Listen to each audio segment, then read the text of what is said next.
is suggesting tiny houses in Auckland Domain on a 2-hectare site becoming vacant in November. This isn't so much housing the homeless. I just wanted your opinion on what they do in Albuquerque. They hire the homeless to beautify the city. They've been doing it for a year. This is in the Washington Post. Mayor Richard Berry saw a man holding a sign on a street saying, "I want a job, anything helps." And he thought he would bring the jobs to them. The poor are paid about 15, homeless, are paid about 15 New Zealand dollars an hour to clean up the streets. That is the nub of it. Each day a van picks them up. There have been 932 jobs so far and 30,000 kilos of rubbish, and 100 of those people have found permanent jobs through this program. It's a lot like, we had schemes called PEP and I can't remember what that's, Project Employment Program or something like that. There were various variations, and they're remembered fondly by a lot of people who were in them because they did do worthwhile things. And I suppose there's a stigma, this sort of work camp, chain gang stigma around them, and also with health and safety, and a whole lot of things have got more complicated about employment, and they are, of course, the officials, like the Treasury always says, they're far too expensive to administer, but actually when you measure the overall returns and balance it out, I'm not surprised at what Albuquerque's found, that by doing something worthwhile that that needs to be done, it's not just a make work scheme, and then getting the work experience and getting the confidence and all that sort of thing, it actually pays dividends, and it's I think it's totally understandable. I think it's great. It's interesting. I take your point about make work. They obviously had a simple idea and tried it out, and they're happy with it, and they've developed it as they went. I think it's the sort of thing that it takes someone to say, right, let's do this, and there's tremendous drive and enthusiasm, and it works for a while, and then maybe that person moves on, and it loses its energy, and then it becomes fossilised, and it becomes bureaucratised, and then it dies again. It needs someone else to come on and come up with something which is basically just another name for work for the dole or whatever it may be. But that it comes in as a fresh initiative each time, that you're not reinventing it, you're just saying, here's someone who wants to make it work, and it's worked briefly in Albuquerque. 10 years from now, it won't be working in Albuquerque. But for the moment, it's very good. And so lots of little initiatives like that can only be for the good. But there's no sort of silver bullet, magic bullet that'll sort everything out. The Real Housewives of Auckland. Oh, God. Debut tonight on TV3. Does either of you... I love the adjective real, as opposed to the unreal ones, Jim. It seems to represent something, the show. Does either of you have any interest in this program or any thoughts on how we'll receive it? I know how I'll receive it. What I can't, and it almost makes me curious enough to watch it, but not quite, is why these women would let this into their lives. And it's not just their lives, but it's their families' lives, where you know that you are going to be judged, derided, made fun of by all sorts of nasty, bitter, jealous, and frankly bemused people. Why would you do that to yourself? Why would you?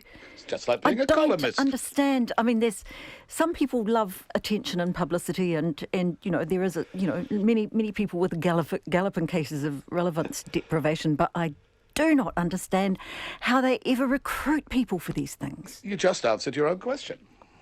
I suppose I did, but yeah. How did she answer it? Do you mean that fame is the almighty currency? Reward. It's wonderful. And they'll be recognised wherever they go for the next 10 years or whatever, and they'll be asked to open supermarkets. Or salons. Well, maybe that's how they see it, but I think the reality is... Oh, it'd be ghastly in every possible way. Yeah, and it doesn't matter how resilient and tough you think you are. It'll be very popular. The Olympics are finished. It's time for the Real Housewives of Auckland. Very similar events. Very good, Joe Bennett. Thank you for coming on the panel again. Always nice to talk to you. Thank you for having me. And Jane Clifton, always a pleasure to have you on too. Oh, great pleasure. Thank you. So Jane and Joe depart, and that's us for another day. Thanks, everybody. And Checkpoint with John Campbell is on the way.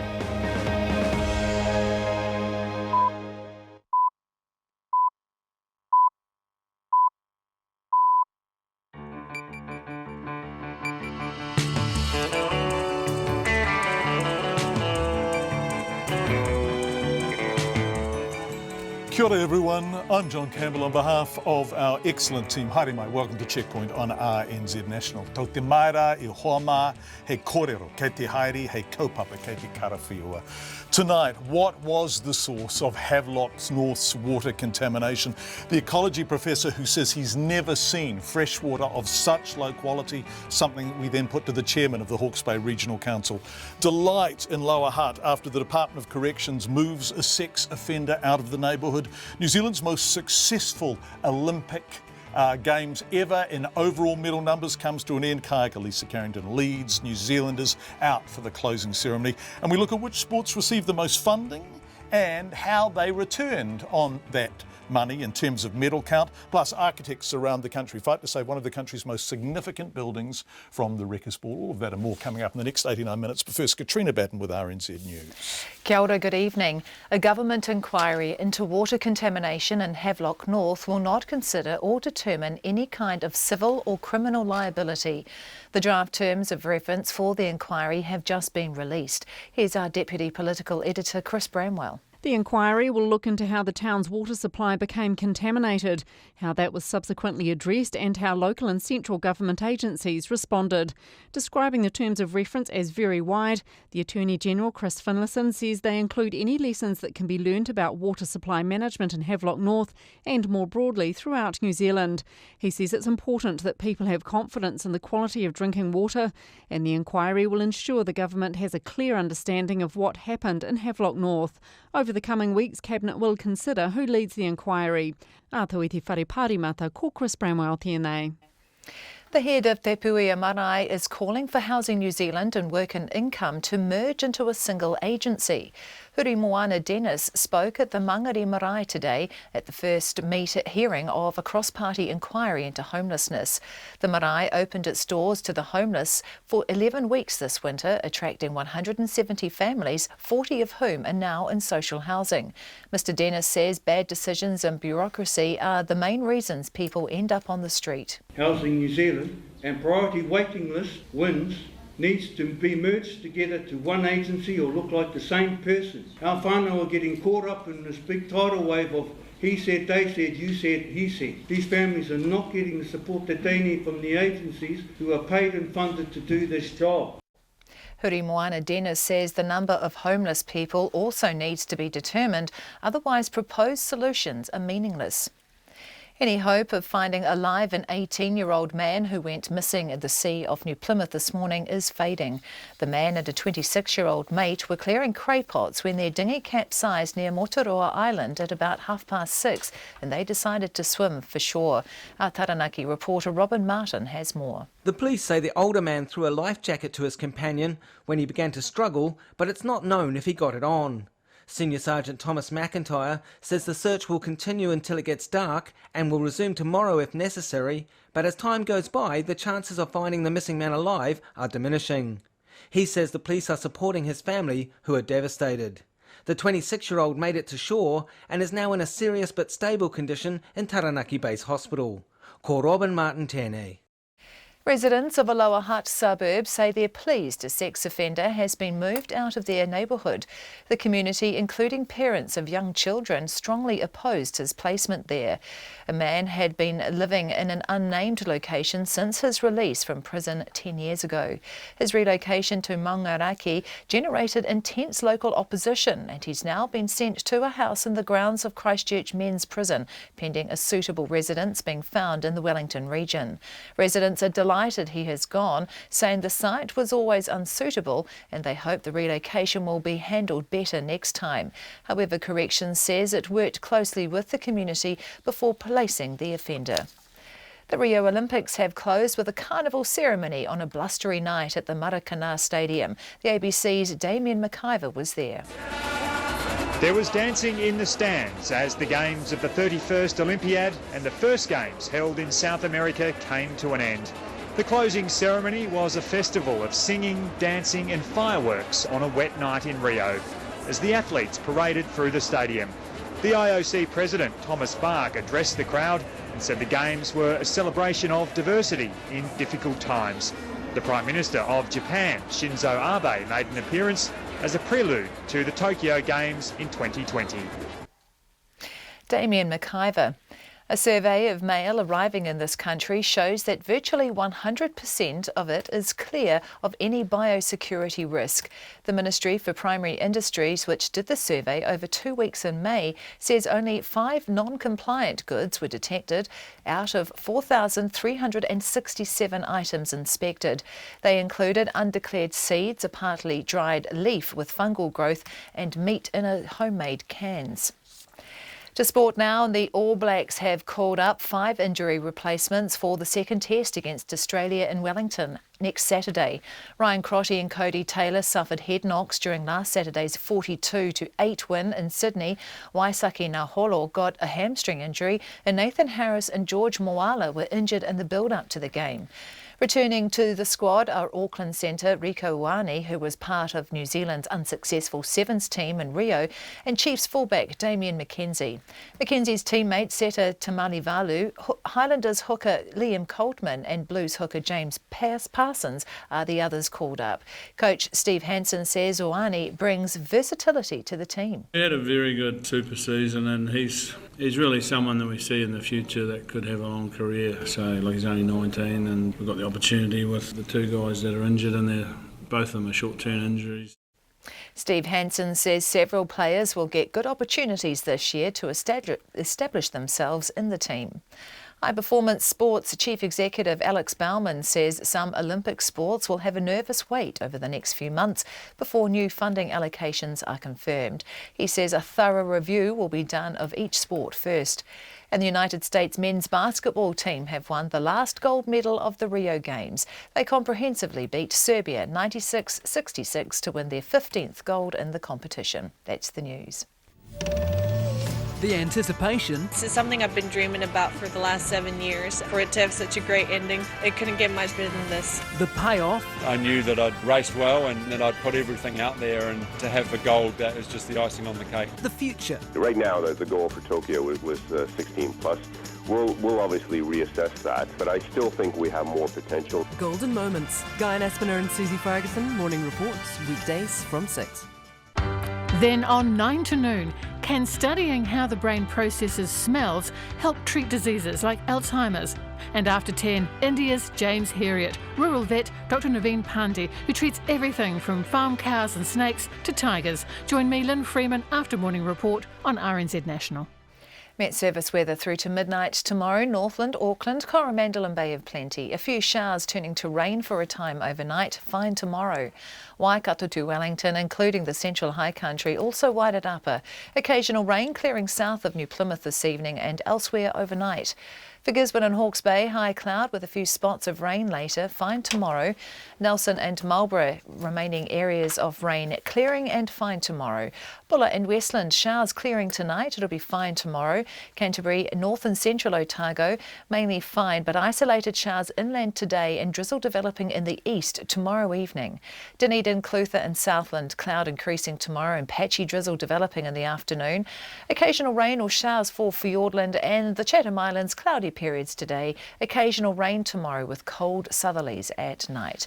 It's coming up to 5:09. Thanks, Katrina. Let's begin with the government outlining the parameters of its inquiry into the contamination of Havelock North's water supply. This has just happened this afternoon. The inquiry was ordered after an estimated 4,100 people in the town were hit by gastric illness, with about 500 cases now confirmed as being due to Campylobacter. The investigation will look at engineering, catchment and infrastructure issues, as well as aquifer management and the resource consenting process in the region. The Prime Minister says the draft terms of reference have been deliberately made very broad. The inquiry will look at how the Havelock North water supply became contaminated, how this was subsequently addressed, and how local and central government agencies responded. We'll also look at what lessons and improvements can be made in the management of water supply in Havelock North and more broadly across New Zealand. The draft terms of reference will be finalised once we have appointed someone to head the inquiry, which we hope to be in a position to do so very shortly. The inquiry will not consider or determine any kind of civil or criminal liability, but John Key says charges could still be laid by the police or another body if they decide to do so. We don't know the cause of contamination, so therefore we don't know whether any civil or criminal charges could follow. but by definition, they don't happen from an inquiry per se. They happen because the relevant agencies decide that there should be action taken. And you saw that with the Royal Commission of Inquiry, for instance, in Christchurch. So in the end, the sort of bodies that could take a prosecution if there was one that was deemed to be relevant, obviously are potentially the council or the police. But we're quite a long way from that. I'm just simply saying that everything's on the table. It's a proper inquiry, and we'll see if any information comes to hand. Everything's on the table, the Prime Minister said. He was asked if the inquiry found the contamination was the result of intensive farming in the area. Whether Cabinet would consider a second inquiry, he replied that Cabinet did consider whether or not to do the inquiry in two parts, but then decided the terms of reference were wide enough to allow the panel to come up with broad conclusions. Ultimately, if it makes some recommendations to the government about changes that are required, then the government will obviously listen to that. I mean, the only point I'd make is just that while there has been some intensification in farming in New Zealand, without doubt in recent time, that's been happening for a long period of time. We haven't seen these issues somewhere else. Some of the early advice we had, but look, again, has to wait and be seen, is that apparently isn't a huge amount of intensification around these particular bores, and that was one of the points I think that MPI or somebody was making on the radio over the weekend. But again, all of this will come out in the full inquiry. John Key, the Prime Minister, talking a short time ago. The question to be asked, of course, is what was the source of the contamination and how did it get into the water? The Hastings District Council interim report on genotype analysis released last week identified a ruminant as the probable source. Now, given, even if we only count dairy, beef and sheep farming, there are somewhere in excess of 35 million ruminants on New Zealand farms. Does this mean there's a similar risk of contamination elsewhere? Dr. Russell Death is Professor of Freshwater Ecology at Massey University. He studied freshwater in the broader Tukituki, Papanui, Karamu area in which Havelock North is found. He says he has never seen freshwater in New Zealand with poorer and lower MCI levels.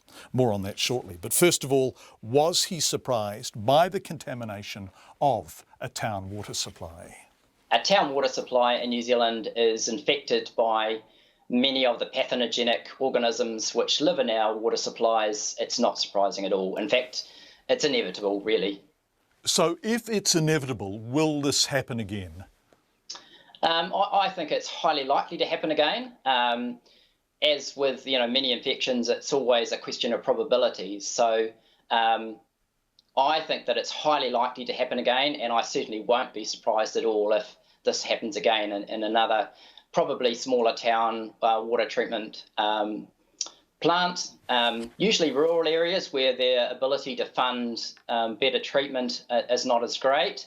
And in the sort of high-intensity dairy areas of New Zealand, so the Waikato, Manawatu, Canterbury Plains, Southland, Taranaki. What is the scientific veracity? In other words, as dispassionately as possible, how much does intensive dairy farming increase the likelihood, when it's near a water supply, of this kind of contamination occurring?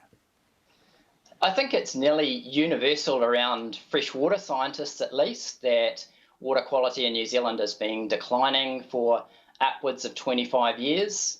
There are a few measures in our waterways that seem to be improving slightly, and many of the dairy industry put that down to their best practice management.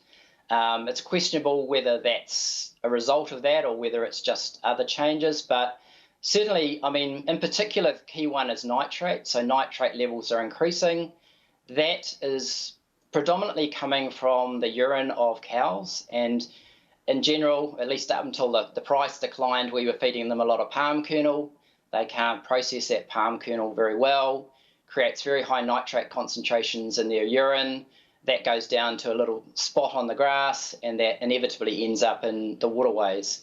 And associated with that urine, either directly from feces as well, or just because of where it's coming from in the animal, various other pathogens that get carried into the waterways as well. And if you end up drinking that stuff because you are in a small, not particularly wealthy rural community that can't spend as much money as they might hope making their water clean, you'll get sick. Yes, that's right. And I mean, In many ways, in the Havelock North area, I would be equally concerned about many of the chemicals that they use on their vineyards and orchards, because none of those will be removed by any water treatment either. Chlorine can get rid of the bacteria, but it can't get rid of many of those pesticides and chemicals that the horticulture industry uses. And I suspect that's why the MCI values in those rivers are actually so low. Can you explain that for us? So people are going to be listening and thinking, what the hell is an MCI value? What the hell is an MCI value? It's basically a measure of the health of the system. So the higher the number, the healthier the river system in terms of its ecology. And so it's not a direct measure of how safe it is for people to swim or drink, but they're related to each other. So okay, I'm sorry to cut in there. So specifically, rather than generally, have you studied the MCI levels in the Tuki catchment area? Yes. Yep. And what did you find? That in most of the areas where you've got high intensity agriculture, not surprisingly, you've got very low ecological health. The MCIs drop down to the 80. The Hawke's Bay Regional Council have done their own sampling around the Karamu catchment, and that's where they found MCI values down to 60, which, as I said, I hadn't realised that the MCI could actually get that low. Wait a sec, sorry to cut in there. So have you ever seen lower MCI levels in a New Zealand river? No. Right, it's that bad in this area. As I said, most MCI values go down to about 80, and that's a very polluted river. To drop down to 60 is really surprising, and I've never really found that before in any of the rivers that I sampled in New Zealand, some of which I would consider extremely degraded. You've sent students out to sample this water, have you? Yes, yes.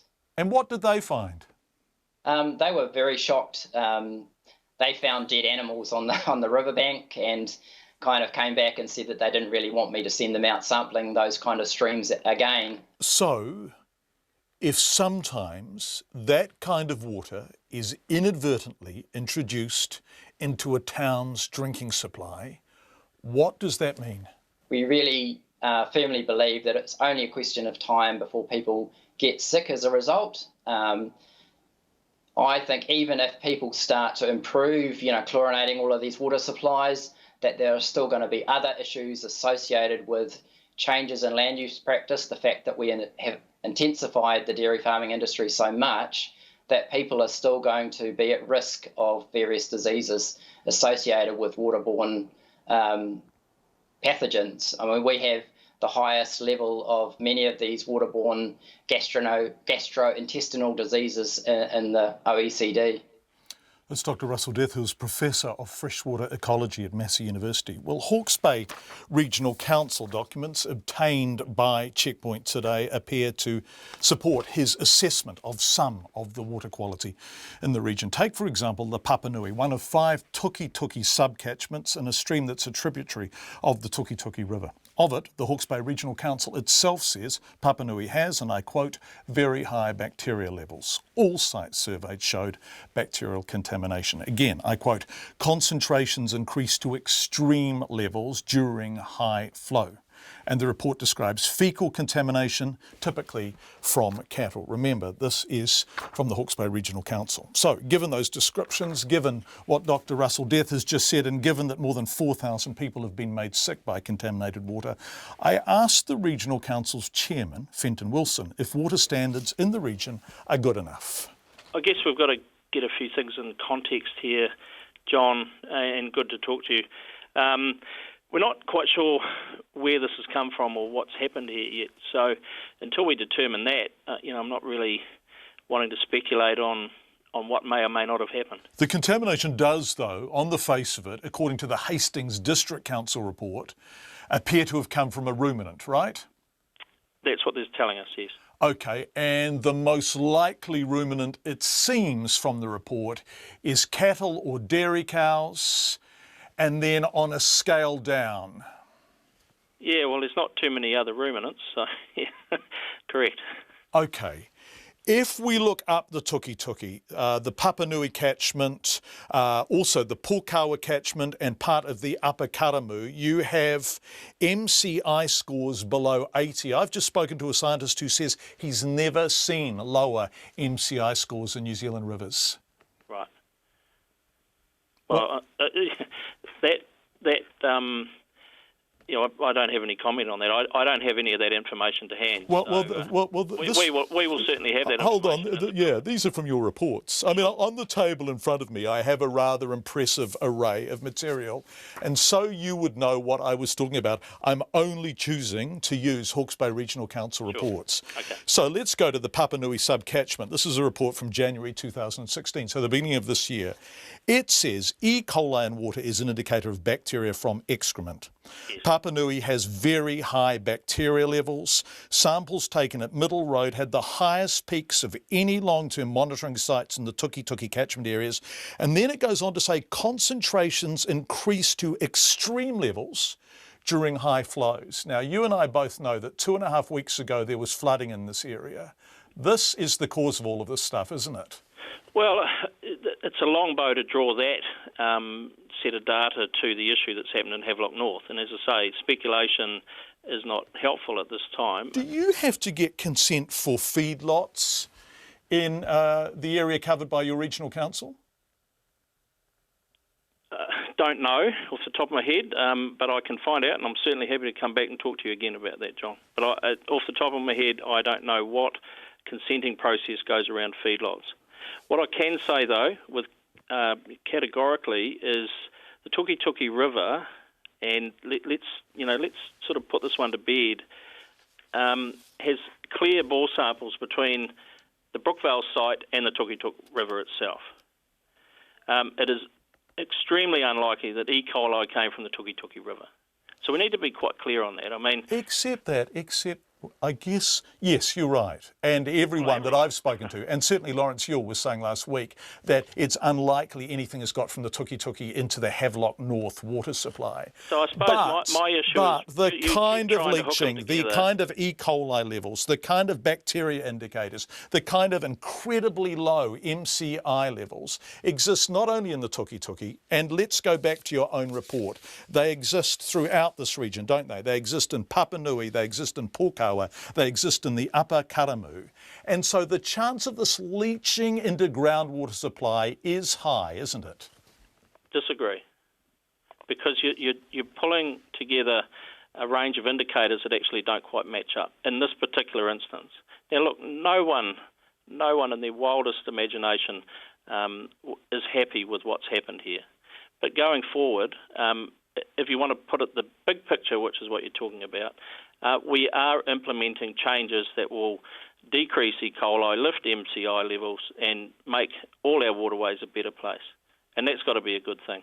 In fact, we're sort of leading the charge nationally, John. So while it's not the perfect answer you're looking for, we're doing a lot of work. If you're leading the chance nationally, why is your MCI level so low in this area? Why is there, and forgive me national radio listeners for using this term, but let's cut to the chase. Why is there shit in the water in Havelock North?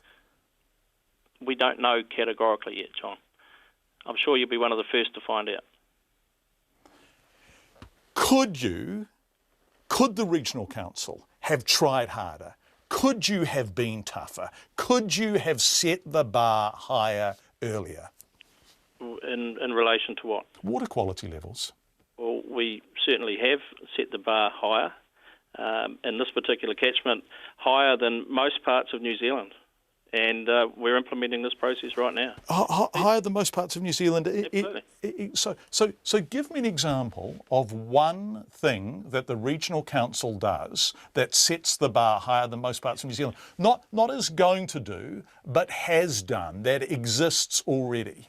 Well, Plan Change 6 exists already. When was that introduced? I can't remember the exact date.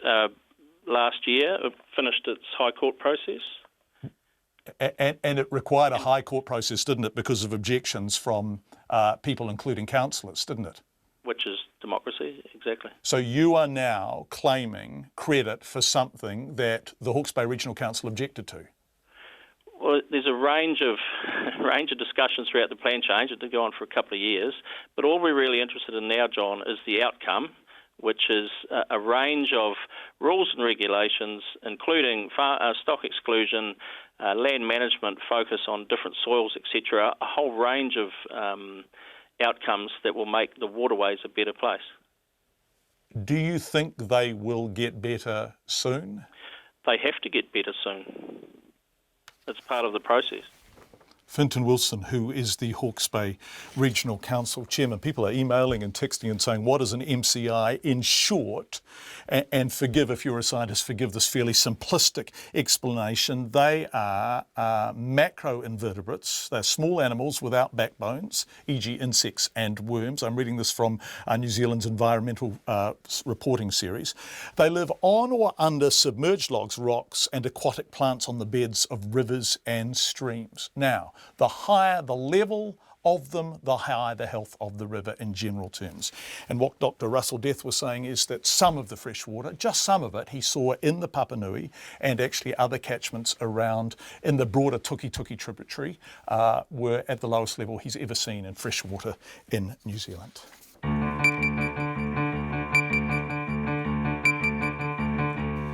It's 26 minutes past 5. Coming up on Checkpoint, a cross-party inquiry into homelessness has been told rising house prices and low wages make it impossible for some people to find affordable homes, full stop. And as New Zealand celebrates its most successful Olympics ever in overall medal numbers, there'll be hard questions about our cycling campaign. It got $17 million. It only got one medal. Other less well-funded sports did much better on a per dollar basis. All of these discussions to come, I guess. We'd love to hear from you in any way you choose. You can text us on 2101. You can email checkpoint@radionz.co.nz. And don't forget, of course, we are on Twitter and Facebook. Lower Hutt residents are delighted that a sex offender has been moved out of their neighbourhood following a community outcry. The man who was placed in the suburb of Mangaraki was relocated by the Department of Corrections this morning to a residence on the grounds of Christchurch Men's Prison. And as Eric Frickberg reports, Corrections says it's bringing in extra resources to help with the thorny issue of placing offenders in communities where they are simply not welcome. The man was released from prison 10 years ago and has been housed in an unnamed location in New Zealand for much of that time. But his relocation to Lower Hutt's hillside suburb of Mangaraki produced intense opposition from local residents. One of them, Yasmin Al-Assad, is thrilled that the offender has now been moved elsewhere. My kid goes to Mangaraki school and he sometimes takes his bike to go down there, and it's just been quite stressful. And at the back of my mind is, is he going to be okay? Or even walking up to the dairy, I'm always thinking, you'll be back within 5 minutes. The Mayor of Lower Hutt, Ray Wallace, says the location of the man's residence in Mangaraki was always totally unsuitable. The house was overlooking the street. It was also overlooking neighbours with children. There was also, I believe, a track at the back of the house to the local schools. So it was all against their own guidelines.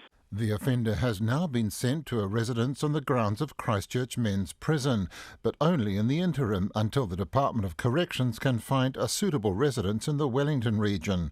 Yasmin Al-Assad says she hopes if that happens, the process will be handled better next time around.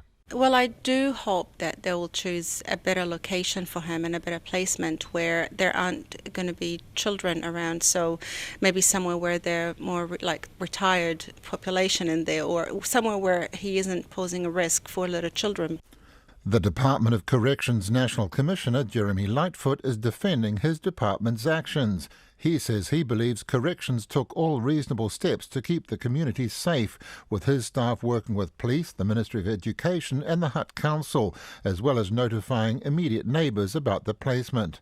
But another resident, Kushla O'Neill, says a better way needs to be found to deal with released offenders. There is a bigger, broader issue here, and that is around the placements of these types of offenders in general.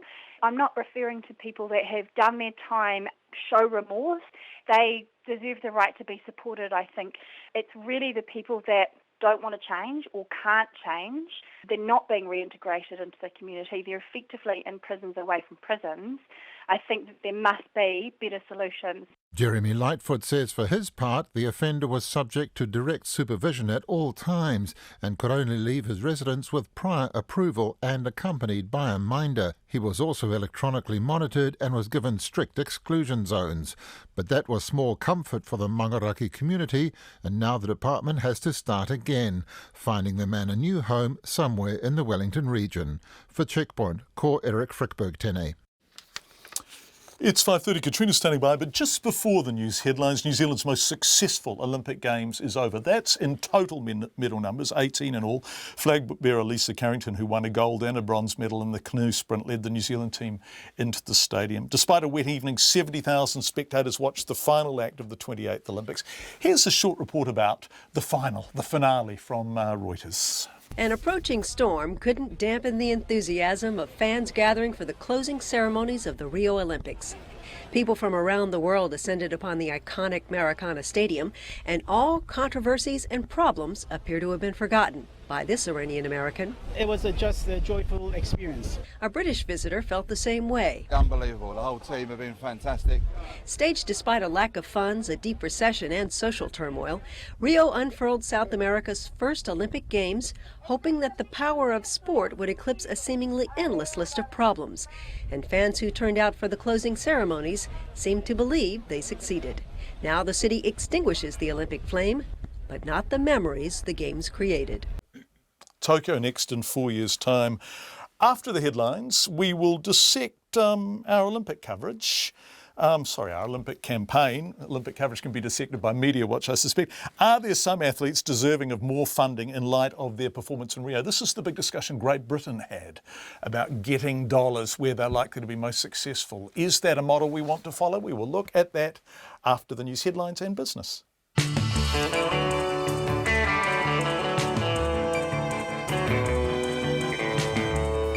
Also coming up on Checkpoint, Fiji celebrates the return of its men's sevens team in the country's first Olympic medal with a public holiday, and the US swimmer Ryan Lochte apologises to Brazilian officials for his drunken behaviour in Rio. All of that and more coming up. But first, Katrina Batten with RNZ headlines. Could we get a day off because we got 18 medals? Yeah, 18 days off. Yeah, actually that'd be even better. Very good idea. Every Monday till the rest of the year. It's a superb idea. Yeah, the Prime Minister says while a government inquiry into water contamination in Havelock North will not determine any kind of civil or criminal liabilities, charges could still be laid. The inquiry will look into how the town's water supply became contaminated, how that was subsequently addressed, and how local and central government agencies responded. John Campbell says the cause of the contamination is not yet known, so it's also not yet known whether charges could follow. The terms of the inquiry were released this afternoon. The head of Te Puea Marae is calling for Housing New Zealand and Work and Income to merge into a single agency. Huri Moana Dennis spoke at the Mangere Marae today at the first hearing of a cross-party inquiry into homelessness. Mr Dennis says bad decisions and bureaucracy are the main reasons people end up on the street. He says whānau are being shuffled between the two agencies, stuck in a cycle of he said, she said, and failing to get the help they need. Hopes are fading for an 18-year-old man missing in the sea off New Plymouth. The man and a mate were clearing cray pots when their dinghy capsized near Motaroa Island about 6:30 and they decided to swim for shore. The other man made it to shore and is now in a serious but stable condition in hospital. Residents of the Lower Hutt suburb of Maungaraki say they are pleased a sex offender under supervision has been moved out of their neighbourhood. He's now been sent to a house in the grounds of Christchurch Men's Prison, pending a suitable residence being found in the Wellington region. Architects are fighting to save one of the country's most significant buildings from the Wreckers Ball. They're accusing the Department of Conservation of willful neglect of the Visitors Centre at Te Urewera and of failing to protect the Category 1 historic place. Those are the headlines. I'll be back at 6 with more news, sport and weather. Thank you so much, Katrina. Coming up after the business news, a cross-party inquiry into homelessness and more on the Olympics targeted spending. But let's go to our business editor, Giles Beckford. Welcome in from Wellington, Giles. Nice to see you. The Commerce Commission says it's not expecting to make a decision on the Fairfax NZ Me merger before early next year. Indeed, John. Good evening to you. There's only so much work, of course, that the Commerce Commission can do, and they only need one big deal to go onto their plate and they get a bit snowed under. Of course, it's a complex decision. It's not something that can be just knocked off and make a decision on in the matter of weeks. So they're now saying the middle of March next year will be the likely date when they'll make a decision, although they may give a draft decision an indication of the way they're thinking somewhere towards the end of the year. The issues in particular that worry them are whether in fact the merged Fairfax NZME would have some real muscle in raising prices for advertisers and subscribers, and also whether they would have a monopoly or significant dominance in news coverage. Of course, organisations such as ourselves would waste no time in contesting that one. But of course, it does give an indication that the other big media merger that's been proposed, which is Sky TV and Vodafone, that will run into similar hurdles, and it too, which has had a timetable of the middle of November for a decision, it too will be well into next year before the Commerce Commission makes a decision. Gosh, it's fascinating times in the media business. Also reasonably interesting times in the telco business too. You're talking about Vodafone. There is talk of, they're number 3 in the market, aren't they? 2 Degrees being bought by Australians? 2 Degrees, it's always been the subject of speculation because it's sort of been the poor emaciated child of the telecoms sector in New Zealand. And it's struggled for money and it's always racked up significant losses for its owners. The talk was that an Australian firm, TPG, was going to make a bid somewhere in the region of $900 million for it. That must have been unsettling enough and far enough from the truth for TPG to issue a statement to the Australian Stock Exchange today saying we're not in any discussions with 2 Degrees. I can guarantee that this will be around again. There may be new names who are being put up as potential buyers, but the future of 2 Degrees will remain an issue of speculation for a long, long time. Yeah.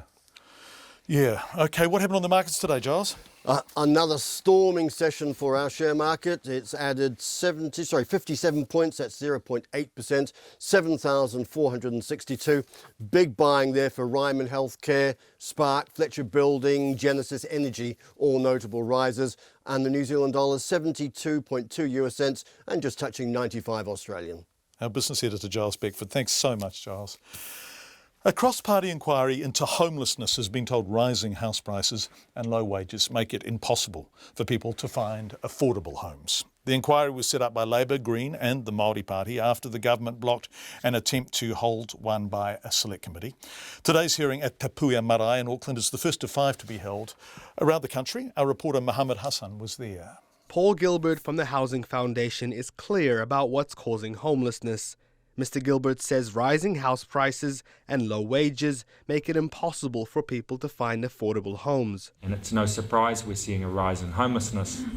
If the system further up is blocked, we say that unless we address the affordable housing need, the situation with more and more people being pushed down the food chain into homelessness will get a lot worse. And we're seeing that today. Deborah Thompson has been homeless for 6 months. She takes care of her 2 children, including a 15-year-old daughter with severe epilepsy. She's recently been moved to a motel in Henderson by Work and Income, but doesn't know for how long. I've been there 1 month, but it's like week to week and you have to go to WINS and it's like an hour or longer. Your stay at that motel, is WINS paying for it? Yes.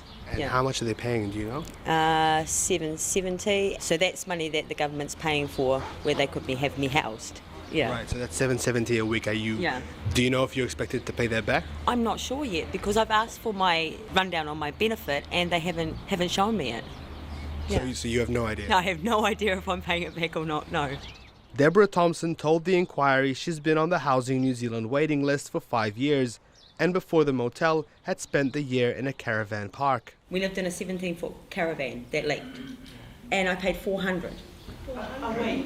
Yeah, $400 a week. There's people there paying $590 a week, substandard living, and there's cockroaches and it's dirty and horrible and there's no mobility toilet for my daughter. But I vowed and declared all my life I wouldn't live there because I didn't want to degrade my children to that status of living because I don't put my kids in that situation, you know what I mean?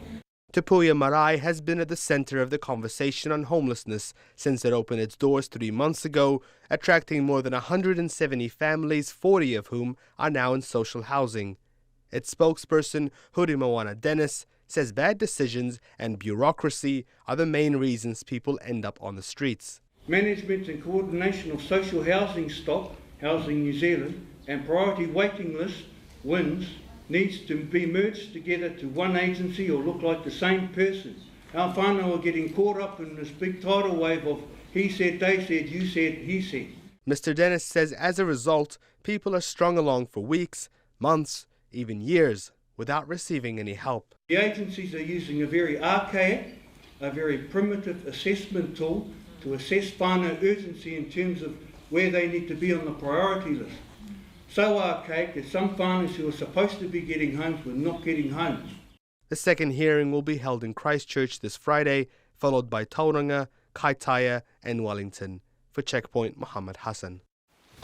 We're going to go back to the Olympics now. I'm just reading, I've just got up on the computer in front of me, a fascinating article in The Guardian about how Britain went to what they are now describing as a sporting superpower. Now, 20 years ago, 5 Olympics ago, Britain finished 36th in the medal table in Atlanta. 36 on a per capita basis. Just an absolutely dismal performance. This Olympics, of course, they finish second. Just a remarkable turnaround. Why? Well, the answer is they backed the sports that they felt were most likely to be successful with some serious money. Of course, New Zealand doesn't have as much serious money as Britain does.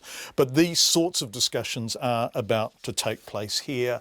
One imagines as the Rio Olympics Games close, sports officials are promising a thorough review of high-performance funding. New Zealand athletes are bringing home 18 medals. It's the country's most successful Olympic performance in terms of the overall medal tally, not our highest ever gold tally. But questions about whether the funding system is working as well as it might are now just beginning. Our reporter Ian Telfer has been looking at this. The Kiwi rowing team led New Zealand's record medal haul, winning 2 gold and a silver, and was second equal with Germany after Great Britain. But such is the pressure on high-performance sport, Rowing New Zealand's chief executive Simon Peterson says it wasn't enough. We're very proud of our 3 crews who have medalled, but we're disappointed that we haven't met our own high expectations. You know, we had a target of 5 medals, we've come away with 3 and 3/4, and we were wishing for better. That's because rowing got the biggest slice of high-performance funding, being paid almost $20 million in the past 4 years. Mr Peterson says the organisation will argue for continued support, because it was top of the world in 2013, 14 and 15 and just didn't quite achieve as well in Rio. Meanwhile, there's even more pressure on swimming after the best performance of its team of 8 was by Lauren Boyle, who came 9th in the 800 metres freestyle. A former New Zealand Olympic swimmer, Moss Burmester, says he's disappointed for Boyle, for whom he says the pressure's unreasonable. The funding rides on how you perform, which I think is wrong from an individual level looking at it and how they have to step up on the block. I mean, you're standing there on the block wondering if you know how this race is going to go, and if it doesn't go, the way you want it to, then are you going to be able to feed yourself for the next campaign? Eat and live. How do you manage to achieve all that? You shouldn't have to be worried and think about something like that when you're standing on the block and about to race. Swimming's got $5.7 million of high-performance funding since 2013. When he retired in 2010, Mr Burmester criticised the structure of Swimming New Zealand and its coaching system, and 6 years later he says it hasn't been fixed. He says athletes are not given enough freedom to do their best. It's a complete joke, that's what I'm saying. The whole thing is no better than it was back in the day, and that's when when the issues first started. But Swimming New Zealand's interim high-performance director, Katie Sadlier, says the pressure on every athlete's extreme. Ms Sadlier says the public needs to keep its faith in swimming because the sport's in rebuild mode. We had a target that we agreed with High Performance Sport New Zealand for our investment, which was about 1 medal, 1 final, but it was also very importantly about 2 of our 2020 Tokyo kids qualifying for the team.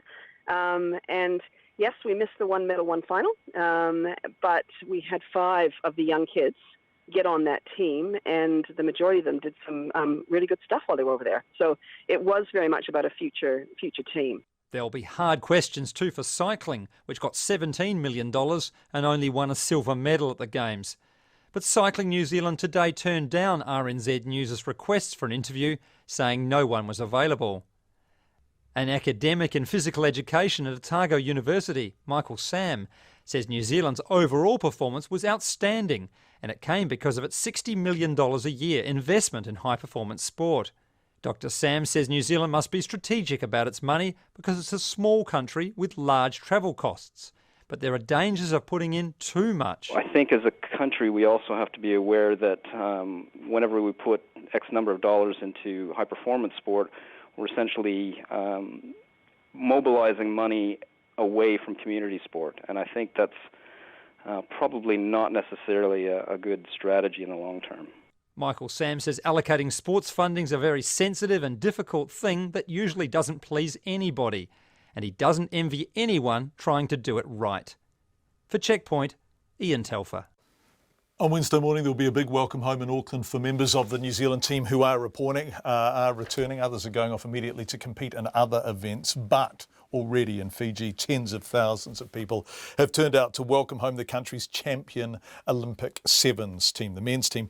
The team's been greeted by massive crowds in Nandi and Suva, and today has been declared a public holiday in Fiji in honour of the country's first ever gold medal. RNZ International's Vinnie Wiley reports.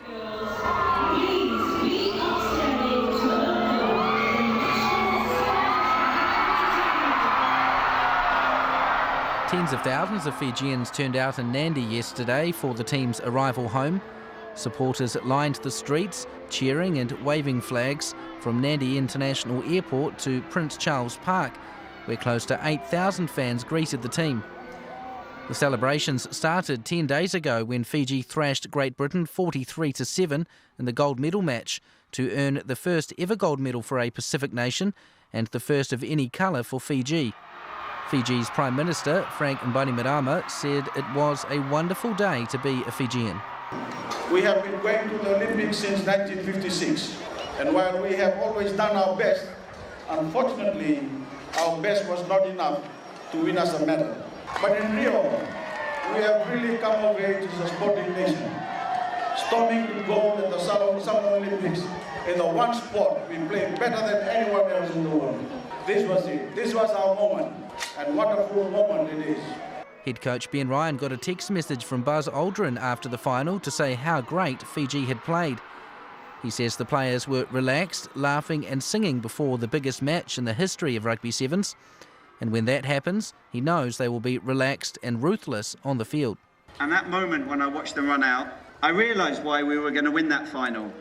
Because there wasn't 7 players running out. And it wasn't just the rest of the population behind them. The pressure wasn't on their shoulders. The boys were on the shoulders of every Fijian on this island. This is the nation's team. This is the reason why they've won gold. It's got nothing to do with anybody with ginger hair from England. It's got everything to do with the boys in Fiji. The celebrations from Nandi have continued in Suva today, with the National Stadium jam-packed with support on a public holiday to celebrate Fiji's win. Fijian pilot Neil Covert is among the tens of thousands of supporters. The heart of Fiji is here. I have never seen a crowd like this before in any celebration. Ben Ryan, as he was coming from town, he kept shaking his head, looking at the crowd that followed the track all along from town. Ben Ryan's contract is up next month after a 3-year spell that delivered back-to-back World Series titles as well as Olympic gold. The Englishman says he'll take time to reflect on his next move. This is Vinnie Wiley.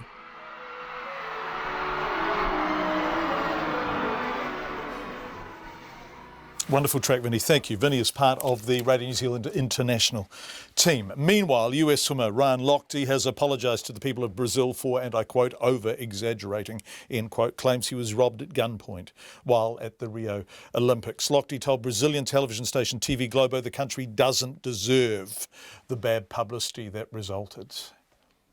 Why on the next day you went on TV to say it was a robbery? Why didn't you just keep it down?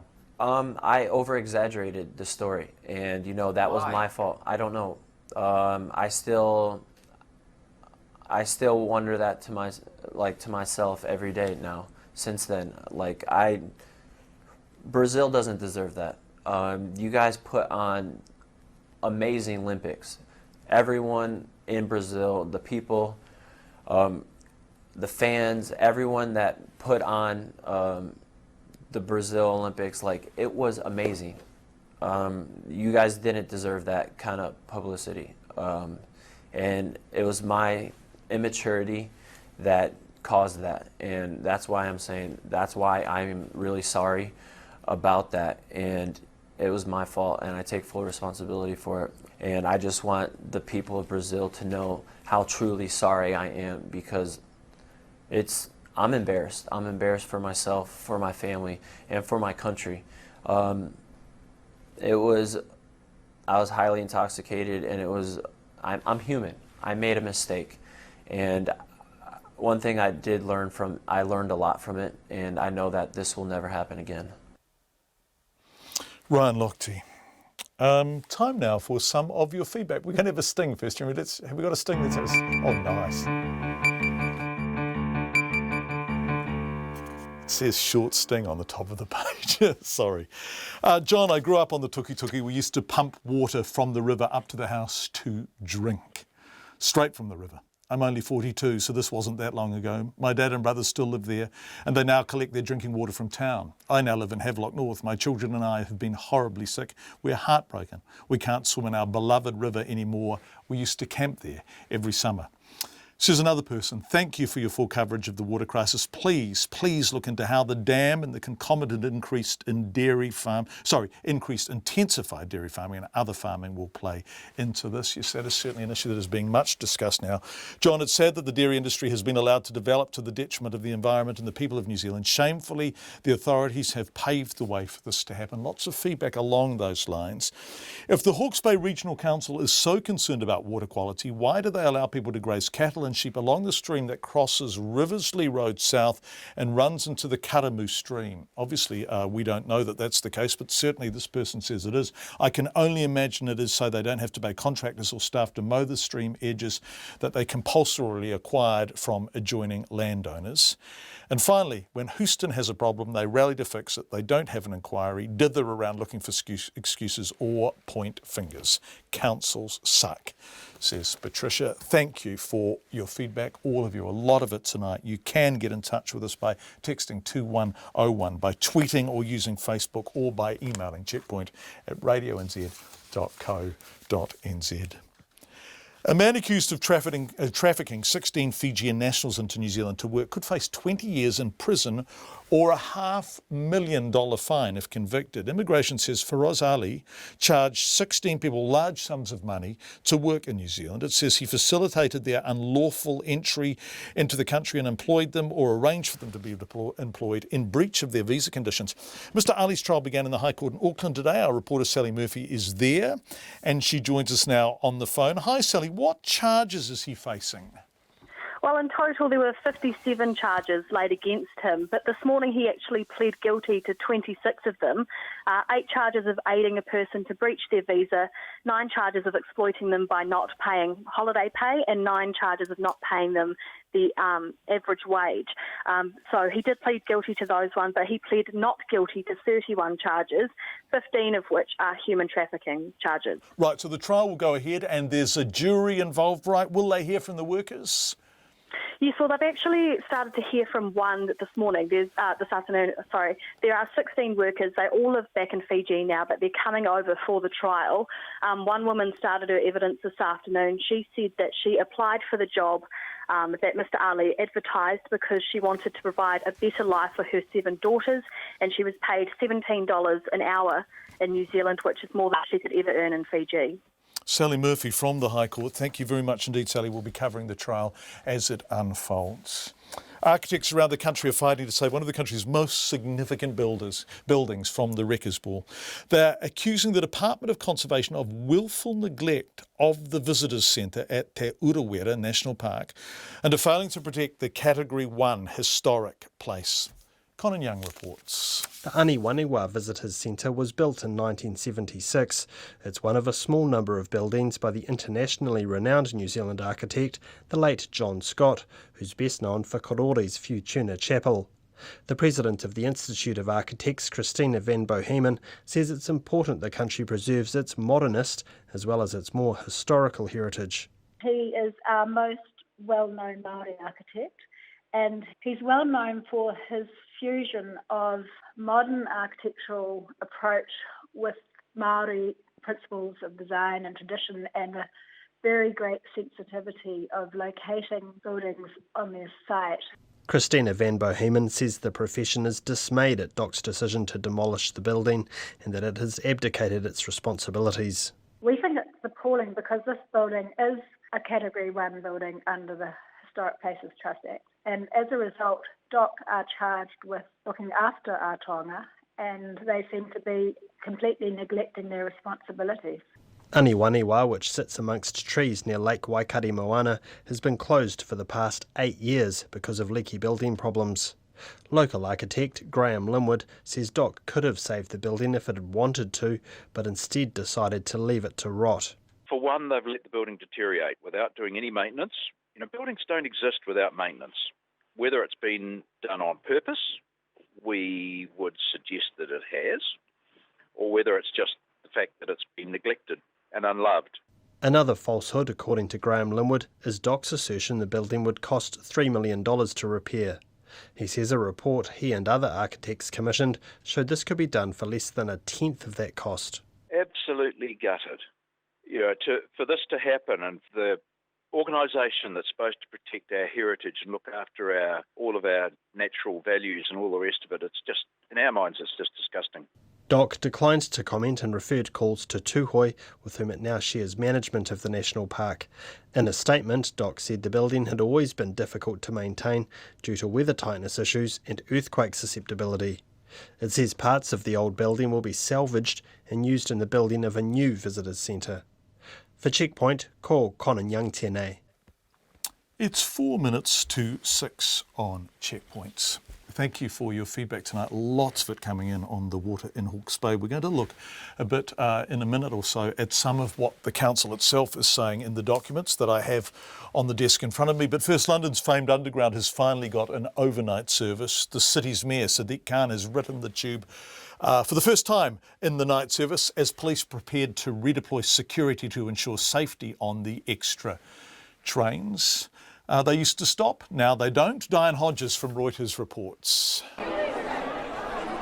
London's subway system, the Tube, has taken a big step forward. The service is now running trains overnight on 2 of its lines. London Mayor Sadiq Khan was one of the first riders on the new night train. He predicts it will attract a wide range of riders. Nurses, doctors, porters, security guards, people enjoying a good night out, people coming back from the theatre, coming back from restaurants, coming back from gigs, everybody. This woman was one of the passengers riding on the first night. It's really good actually. We went out for drinks after work and didn't have to think about how we were going to get home.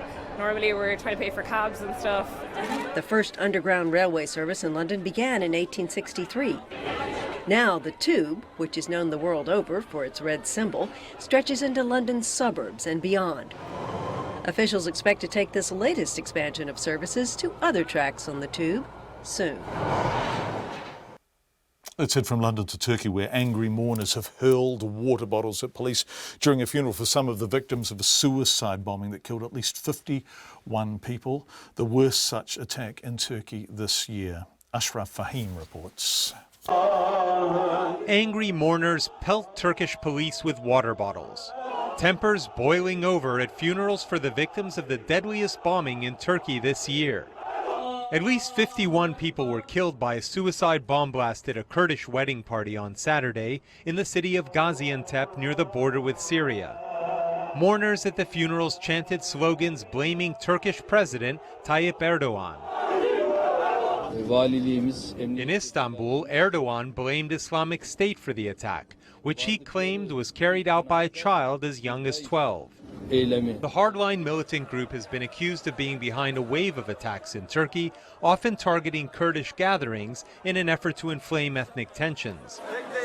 The Turkish government has been fighting Kurdish separatists in southern Turkey for decades, and U.S.-backed Syrian Kurds are fighting Islamic State just across the border in Syria. Some 70 people were wounded in the blast, which detonated as wedding guests danced in the street. Security sources say other funerals will have to wait until DNA testing can be carried out on body parts to identify the remaining victims. Ashraf Fahim with that report from Turkey. Just before we go to the news at 6, we have an email from Judith who says she has never sent, I think, Judith, you've never sent feedback before. Well, thank you for sending it. We came to New Zealand many years ago because UK waterways were polluted, Judith says. I and my family lived in Hawke's Bay when we first came. We've since moved away but still have links with the bay. We were up there when the storm came recently. Please do not proceed with the dam up the Tukituki River. It is going to damage all that is lovely about the bay, and we were receiving lots of feedback along those lines tonight. After the news, we're going to look at this in a little more depth, including some of the Regional Council's own documents.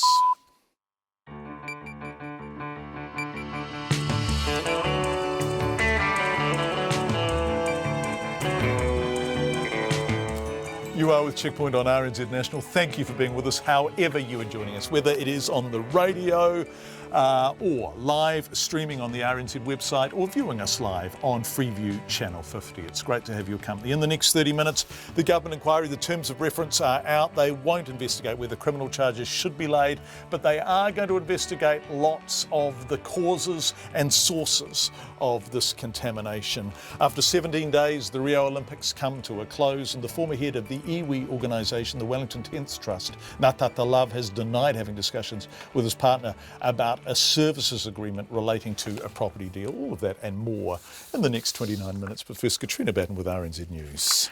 Ngā mihi nui, good evening. The Prime Minister says while a government inquiry into water contamination in Havelock North will not determine civil or criminal liability, charges could still be laid. The inquiry will look into how the town's water supply became contaminated, how that was subsequently addressed, and how local and central government agencies responded.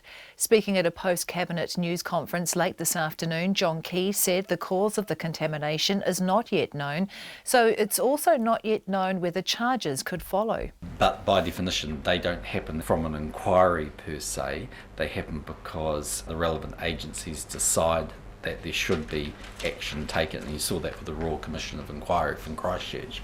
So in the end, the sort of bodies that could take a prosecution if there was one that was deemed to be relevant, obviously are potentially the council or the police.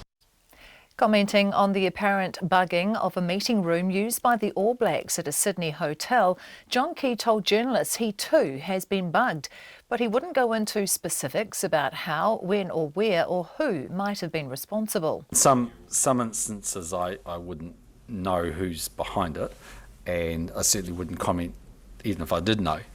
I'm just saying it's widespread, and I think people would be wise to consider those factors. John Campbell also congratulated the country's Rio Olympians for what he called their incredible performances. He said their poise on the world stage reflected well on the nation and they're an inspiration to all New Zealanders. The head of Te Puea Marae, which opened its doors to the homeless this winter, is calling for Housing New Zealand and Work and Income to merge into a single agency. Huri Moana Dennis spoke at the Mangere Marae today at the first hearing of a cross-party inquiry into homelessness. He said whānau are being shuffled between the two agencies, stuck in a cycle of he said, she said, and not getting the help they need. Mr Dennis said the true number of homeless people also needs to be determined, otherwise proposed solutions are meaningless. Residents of a Lower Hutt suburb are pleased a sex offender has been moved out of their neighbourhood. The community, including parents of young children, strongly opposed his placement there. The man has been living in an unnamed location since his release from prison 10 years ago. His relocation to Maungaraki generated intense local opposition, and he's now been sent temporarily to a house in the grounds of Christchurch Men's Prison.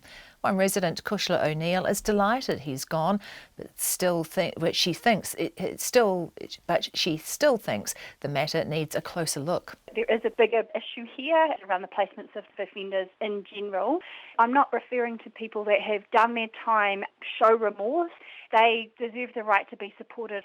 It's really the people that don't want to change or can't change. They're not being reintegrated. They're effectively in prisons away from prisons. There must be better solutions. A Maungaraki resident, Kushla O'Neill. The Labour Party says special education resources for disabled teenagers should not be cut in order to give under fives more help. Documents from an ongoing government review of special education show priorities could shift dramatically from the school sector to the early childhood sector.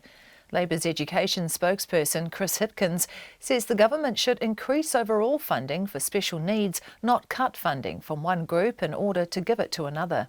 More funding for early intervention is a good idea, but that can't be taken from other needy kids. It's got to come from somewhere else in the government's budget. Otherwise, all they're doing is robbing from one group of vulnerable kids to give to another. The Labour MP Chris Hipkins. The former head of the iwi organisation, the Wellington Tents Trust, has denied having discussions with his partner about a services agreement relating to a property deal. So Ngātata Love is giving evidence in his own defence in the High Court in Wellington. Here's our court reporter, Anne-Marie May. The Crown accuses Sir Ngātata of selling his influence to a group of Auckland property developers. It says as part of a services agreement, the developers paid $1.5 million into a company run by his partner Lorraine Skiffington, and most of the money was used to pay down a mortgage on the couple's home. Sir Ngātata told the court today he had never seen the services agreement until it was shown to him as part of the Serious Fraud Office investigation. He said those arrangements were made between the developers and those performing the services, and Tents Trust trustees would only need to see the document if there were delays. This is Anne-Marie May. To sport, and Blues centre Rieko Ioane and Chiefs fullback Damien McKenzie are among 5 players drafted into the injury-hit All Blacks squad for the second test against Australia in Wellington on Saturday. The others are Chiefs centre Seta Tamanivalu, Highlanders hooker Liam Coltman and Blues hooker James Parsons. Coach Stephen Hansen says several players will get good opportunities this year to establish themselves in the team. Rally driver Hayden Paddon is up to 3rd in the World Championship and says that with 4 races left, he's aiming to consolidate a top 3 placing. Paddon finished 5th in the Rally of Germany overnight and now lies 75 points behind the championship leader Sébastien Ogier of France. He says he and co-driver John Kennard can improve. We know the key areas where we struggled here, and we've got a lot to look forward to. We're going to work really hard. I think we can build on this and mount a much stronger challenge up the front. But to be back in the 3rd in the championship is certainly a good place to be. We'd like to try and hang on to that for the rest of the year, but it's going to be a big fight between about 4 of us. So it's going to be an exciting last 3 or 4 rallies of the season. Hayden Paddon. New Zealanders to enter men's and women's teams in the Australian Hockey League. Hockey New Zealand says teams made up of players from the junior and future Black Stick squads will compete against teams from each Australian state and others from India and Malaysia. The competition begins in late September and lasts 2 weeks. That's the news. This week on Night, Sonia Sly presents a beginner's guide to Fashion Week. Anne Cohen explains the enlightened thinking of Spinoza. Pablo Pérez Fernandes reports in from post-Olympic Brazil. Olivia Utel offers a Pacific perspective on US politics. Is there enough water between us and them? And we'll have a Sonic Tonic dedicated to carbon, the stuff of life, on Nights with me, Brian Crump, from after the news at 7 this week on RNZ National. Met service weather through to midnight tomorrow. Northland, Auckland, Coromandel and Bay of Plenty. A few showers turning to rain for a time overnight. Fine tomorrow. Waikato to Wellington, including the Central High Country, also Wairarapa. Occasional rain clearing south of New Plymouth this evening and elsewhere overnight. For Gisborne and Hawke's Bay, high cloud with a few spots of rain later. Fine tomorrow. Nelson and Marlborough, remaining areas of rain clearing. Fine tomorrow. Bulla and Westland, showers clearing tonight. It'll be fine tomorrow. Canterbury, North and Central Otago, mainly fine, but isolated showers inland today and drizzle developing in the east tomorrow evening. Dunedin, Clutha and Southland, cloud increasing tomorrow and patchy drizzle developing in the afternoon. For Yortland, occasional rain or showers, and the Chatham Islands, cloudy periods today, occasional rain tomorrow with cold southerlies at night. It's 6:08. Thank you very much indeed, Katrina. We're going to go through some of these documents that we have on the table in front of us shortly. These are Hawke's Bay Regional Council documents. So they're the Regional Council's assessment of the water quality in the Hawke's Bay region.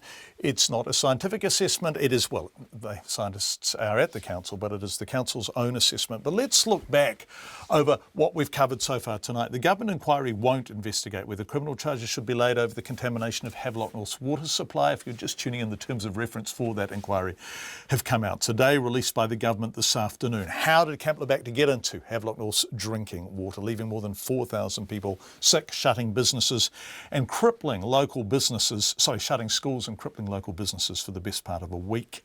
Here's our reporter Alex Ashton. Cabinet will consider in coming weeks who will lead the government inquiry, which will answer to the Attorney-General Chris Finlayson. The inquiry will look at possible problems with engineering, catchment and infrastructure, which could have contributed to the gastro outbreak. The Prime Minister, John Campbell, says the investigation has a broad sweep. The inquiry will look at how the Havelock North water supply became contaminated, how this was subsequently addressed, and how local and central government agencies responded.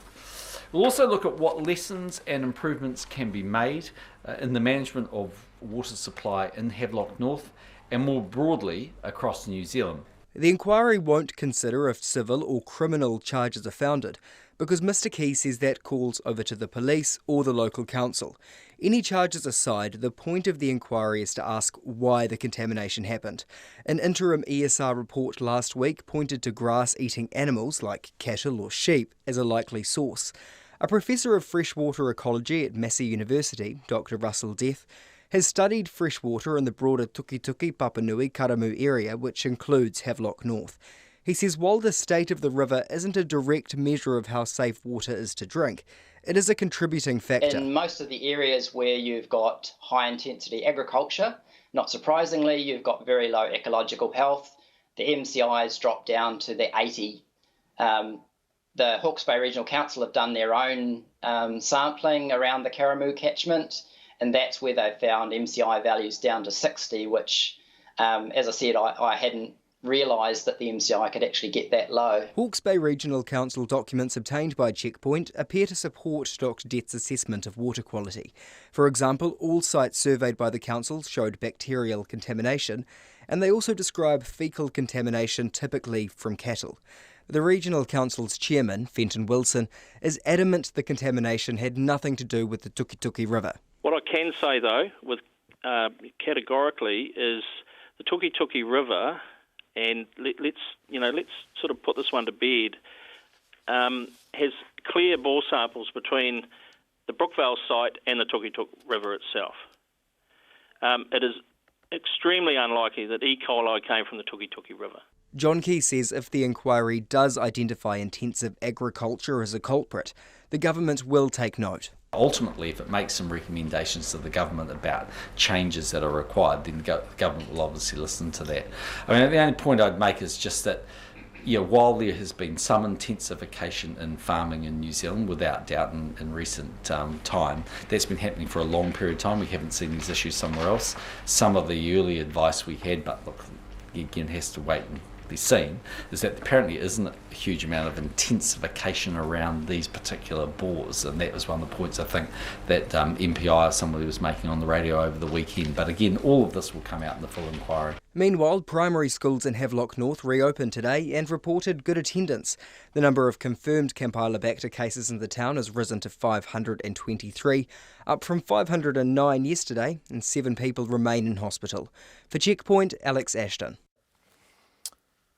It's almost 30 minutes past 6. We are actually going to change subject now and go back to the New Zealand Drug Foundation poll last week showing growing support for liberalising cannabis laws and overwhelming support for greater access to medical cannabis. Over the weeks ahead, we're going to look at the broader issue of the legal status of cannabis in this country, the kind of stuff that the Drug Foundation poll was looking at. But for Helen Kelly, who was terminally ill and using cannabis for pain relief, access to medicinal cannabis is obviously a very personal issue. Now, I interviewed her in Wellington before the poll came out, before either of us were aware of the poll and its results. We were having a broader discussion about her life, New Zealand life, the union movement and worker safety, which will play in full in the days ahead. But first, the issue of her use of cannabis for pain relief came up.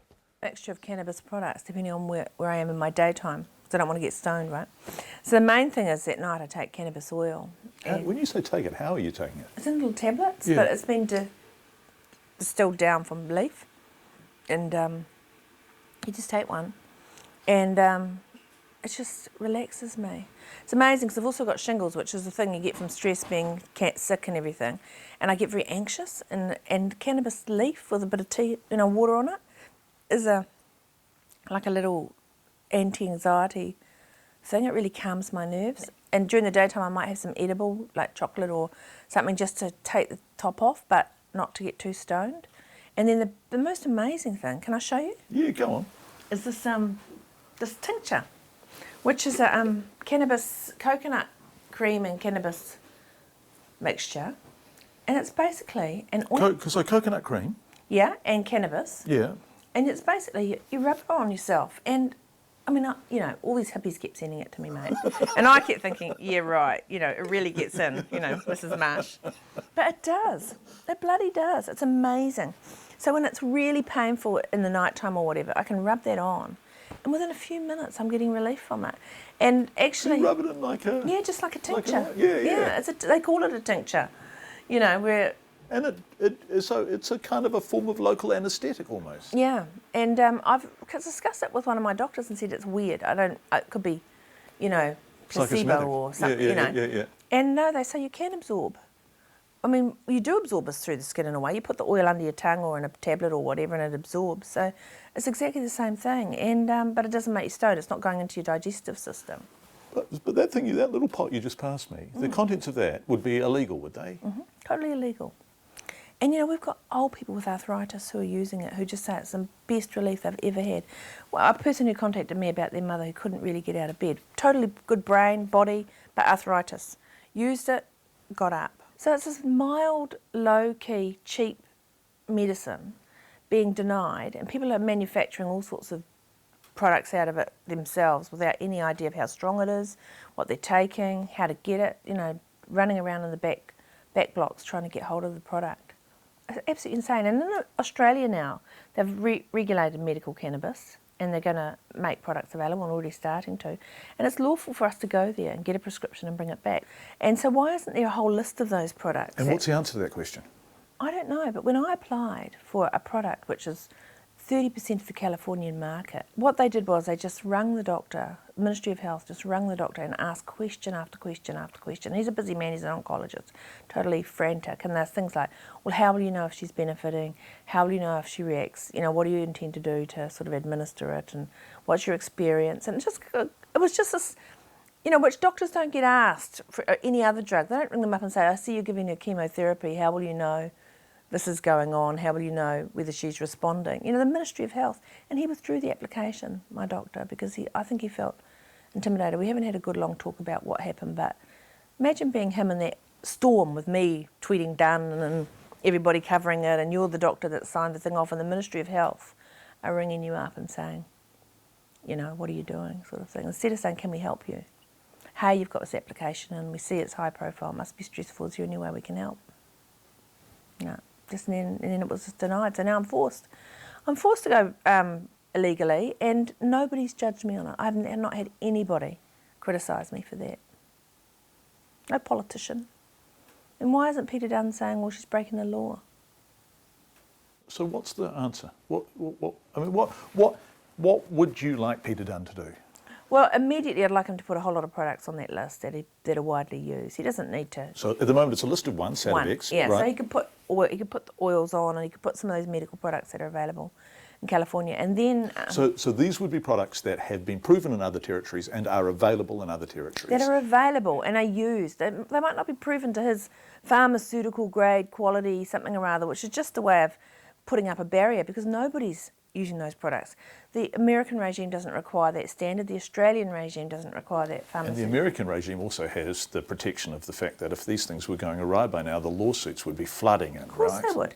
And also, once you decriminalise it or make it a lawful product, you can treat it as a health issue. And you can actually make sure that, it's not sold to people under 18, it's not transferred, it's not supplied. There's also, in America, they have only certain brands of cannabis because they can not make it so it doesn't get stronger and stronger and stronger. These are sort of recognised varieties, a lot of them, but they're all recognised. People are innovating because it's lawful, and it's insane. The government's apparently funded Auckland Med School $170,000 to do a research project into the impacts of cannabis on brain cancer. Well, I've got brain cancer and they're denying me it. And so they think there's something in it. If you fund a medical trial like that, $170,000, you know what they're like about research anyway. And then you say to me, you're breaking the law, you can't take cannabis. It's a bit freaky when tumours are growing in your brain and, you know. Helen Kelly, we just lost the end of that interview. We're going to post it online after the program tonight, and it's part of a much longer interview we did with Helen about life in New Zealand, the union movement, workers' rights and all that kind of stuff, which will go to air. But that part about medicinal cannabis will be online for those of you who are tuning in late or would like to watch it again or recommend it to other people. And it is an interview we filmed, and you can watch Helen after the show tonight. We wanted to talk to the Justice Minister, Amy Adams, about the broader issue of cannabis in New Zealand law. She declined, and her office referred us to the Associate Minister of Health, Peter Dunn. Now, Peter Dunn didn't want to discuss the New Zealand Drug Foundation poll results. He didn't want to discuss the legal issues because that's a justice issue, not a health one. But he was prepared to address the issue of why medicinal cannabis is so hard to obtain in New Zealand, the stuff Helen Kelly was talking about. And I began by suggesting that the current list of approved products, which consists of 1, Sativex, wasn't very comprehensive. But the reality is that, unfortunately, at the pharmaceutical grade, there's only about 5 products worldwide, 2 of which are currently in testing, 1 of which is approved, Sativex, in New Zealand, and the other 2 are available, 1 in the Caribbean only and 1 in Germany only. So it's not a satisfactory situation, but part of the difficulty there is manufacturers don't want to produce products and trial them in New Zealand. So how are they making this work in a place like California? Well, they're moving to the second tier, which is a whole lot of what we would regard as non-pharmaceutical grade medicines.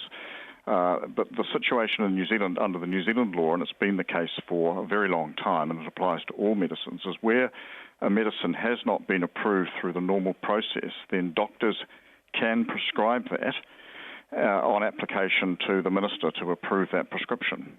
But doesn't that put the ball in the doctor's court? In other words, oh, yes, it does. So they have to go to the ministry and provide evidence of efficacy, of the scientific basis for the likely success of the drug. This is an enormous amount of work for the doctor to do. It's not, wouldn't it be better for the ministry simply to extend the list of approved products? No, look, if you were just put cannabis to one side for a moment. In any other area, you would expect a doctor to prescribe, who is prescribing a medical product, to be aware of its efficacy, to be aware of its toxicity, to be aware of the dosage required, and to know what it is they were prescribing. Cannabis is no different in that sense. All medicines that are registered under the Medicines Act have to go through a clinical trial process. They are then signed off by MedSafe. I can't sign anything off just on a whim. 1 product only in New Zealand has gone through that is Sativex. There is therefore the capacity, which I just explained, for non-registered products, non-registered pharmaceutical products, to be approved on a case-by-case basis by the minister because there is no other regulation available for them. And that's the reality. Minister, you gave a great speech. It was acclaimed in New York. And it was widely quoted and tweeted, and everyone said, well done, Peter Dunn. And you talked about the need to be bold. And I just wonder where your boldness is. Well, my boldness is that I am seeking solutions. But, John, I'm not a pharmaceutical manufacturer. I can't manufacture products. I can't suddenly decide that this product is safe and therefore we'll make it available in New Zealand in a way that we would do for no other medicine. What I can do and will do and am doing is encourage the medical profession, because everyone says this is a medical issue, I agree, to become more aware, to become more knowledgeable about what's available, and to therefore seek to inform the discussion. What is in fact happening at the moment is that most of them are running a mile from becoming involved because they see it as all too complicated. That is not in the interest of their patients. But I can't overrule them. I'm not a doctor. I don't seek to be a doctor. And people keep telling me this is a medical, not a political issue. I agree entirely. Okay.